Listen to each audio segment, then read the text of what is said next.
Saudara, konflik antara manusia dengan satwa liar masih terus terjadi di sejumlah daerah di Indonesia. Yang jadi sorotan publik pada akhir-akhir ini adalah konflik yang terjadi antara manusia dengan sang Raja Rimba, harimau Sumatera. Sang Raja Rimba belakangan sering menyerang manusia. Warga merasa terancam nyawanya karena serangan harimau. Namun di sisi lain, harimau mereka juga terusik akibat habitatnya menyempit karena pembukaan lahan. Bisakah konflik keduanya diakhiri?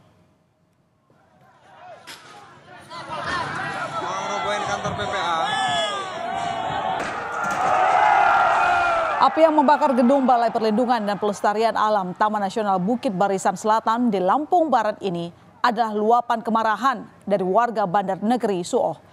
Massa merusak dan membakar benda-benda yang dikeluarkan dari dalam kantor.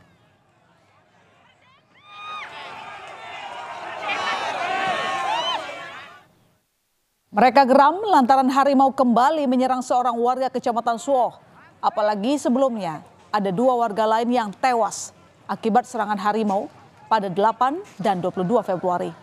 Karena tak kunjung mendapat solusi penyelesaian, akhirnya ratusan warga menggeruduk kantor PPA TNBBS. 1. Tangkap harimau hidup atau mati secepatnya. Bila mana dalam tempo 5 hari tidak ada hasil, maka jangan salahkan masyarakat yang bertindak. Dan untuk pihak kepolisian jangan pernah tersangkakan masyarakat. Korban yang baru-baru ini diserang adalah seorang petani bernama Samanan. Samanan kini dirawat akibat terluka karena diserang harimau saat berladang di pertanian sayur. Ia berhasil menyelamatkan diri dari terkaman harimau setelah melawan dengan sebilah parang. Konflik antara harimau dan manusia di Lampung Barat ini sudah terjadi sebanyak 4 kali. 2 di antara korban meninggal dunia dan 1 korban terluka parah di bagian kepala. Sementara 1 orang lain berhasil selamat. Agar konflik antara warga dan harimau tidak berkelanjutan, tim Satgas Penanganan Konflik Harimau dan Masyarakat berupaya mencari jejak keberadaan harimau penyerang warga. Upaya pencarian ini dilakukan dengan memasang umpan seekor kambing di 4 titik lokasi kemunculan harimau.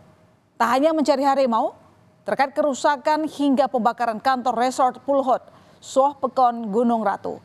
Penyidik kepolisian Polres Lampung Barat juga menetapkan 5 orang sebagai tersangka karena terbukti melakukan perusakan. Telah menetapkan 5 orang tersangka yang diduga terlibat langsung terkait pembakaran kantor TNBBS di sana. Saat ini tim Satgas Penanganan Harimau masih terus melakukan pekerjaannya ya untuk mendeteksi keberadaan dari harimau itu sendiri ya. Semoga dalam waktu dekat mereka sudah ada hasilnya dan sudah bisa kita amankan. Belum usai masalah konflik manusia dengan harimau di Lampung Barat, korban serangan harimau kembali berjatuhan. Korbannya kali ini adalah 2 petani di Seilapan, Langkat, Sumatera Utara. Keduanya diserang harimau dalam waktu yang berbeda, yakni saat tengah memanen cabai dan korban lain saat sedang memanen sawit. Area Seilapan sendiri masih dekat dengan Taman Nasional Gunung Leuser yang juga habitat harimau Sumatera. Keduanya kini dirawat di Rumah Sakit Putri Bidadari akibat luka karena serangan harimau.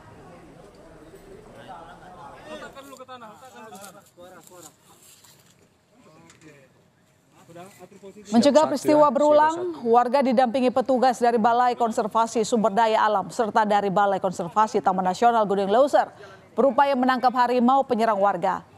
Dengan menggunakan senjata yang diberi obat bius, harimau ini berhasil ditangkap pada 16 Maret dan dibawa ke Medan untuk menjalani pemeriksaan. Sebelumnya, warga sekitar sempat berusaha menangkap sendiri harimau. Namun hal ini dicegah oleh petugas karena berbahaya.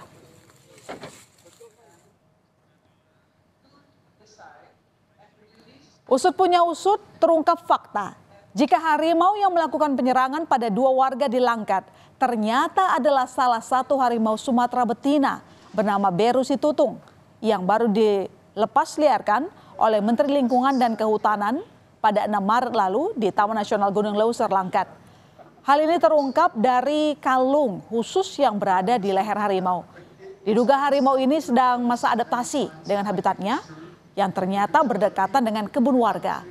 Merasa terusik, harimau pun tiba-tiba jadi penyerang warga. Ekosistem yang yang sudah terganggu, sehingga dia ini pun juga harimaunya baru dilepas sehingga masih mencari tempat, akhirnya menuju ke pemukiman masyarakat. Dan memang lokasi penerkaman itu sendiri memang tidak berada di kawasan TNGL, Bang. Kalau yang pertama itu wilayah TNGL, tapi yang kedua tidak wilayah TNGL.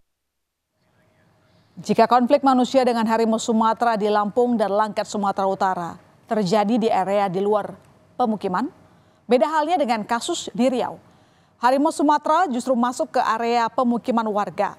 Diduga ternak-ternak warga mengundang harimau yang sedang mencari mangsa datang ke permukiman.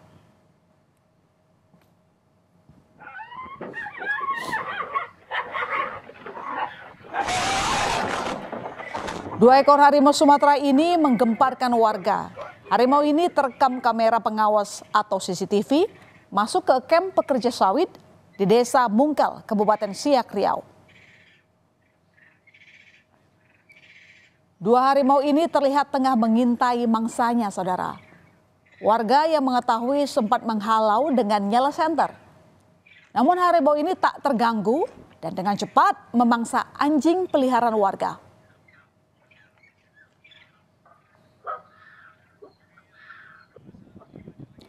Lokasi penampakan harimau Sumatera ini tidak jauh dari lokasi harimau yang terekam beberapa hari sebelumnya. BBK-SDA Riau menyebut peristiwa ini bukan kali pertama terjadi. Ternyata lokasi kejadian tak jauh dari lokasi harimau yang juga masuk ke pemukiman warga beberapa hari sebelumnya. Harimau yang sama dengan harimau sebelumnya, ya. Dan salah satu faktor penyebabnya kami melihat bahwa ini merupakan bagian daripada siklus pergerakan. Cuma di sana kan masih dijumpai masih adanya pakan daripada harimau ini, yaitu ayam yang berkeliaran, adanya anjing, ya. Nah, ini kuat menduga bahwa harimau masih berkeliaran di sana. Itu salah satu faktornya itu. Kasus harimau menyerang manusia terjadi di Provinsi Lampung, Sumatera Utara, dan Riau. Lokasi ini memang masuk dalam daftar provinsi yang menjadi habitat dari sang raja rimba harimau Sumatera. Yang ini ada Taman Nasional Gunung Leuser, saudara, Sumatera Utara, yang jadi habitat harimau Sumatera terbesar di dunia. Lalu Taman Nasional Bukit Barisan Selatan dan Taman Nasional Waikambas di Provinsi Lampung.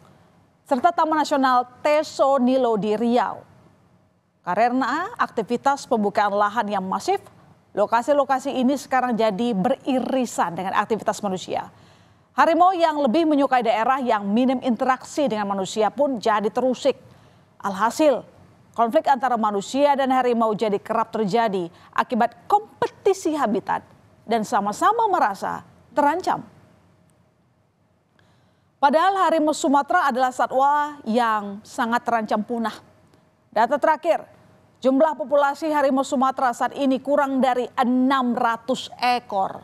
Oleh karena itu, statusnya harimau Sumatera adalah critically endangered yang artinya menghadapi risiko kepunahan dalam waktu dekat. Mau tak mau, masyarakat yang beraktivitas di kebun ataupun beririsan dengan kawasan taman nasional harus bisa hidup berdampingan dengan harimau Sumatera. Masyarakat juga diimbau untuk tidak beraktivitas sendiri di saat jam aktif harimau mencari mangsa. Saling menghormati dan tidak mengusik satu sama lain menjadi jawaban agar konflik antara manusia dan harimau tidak terulang lagi.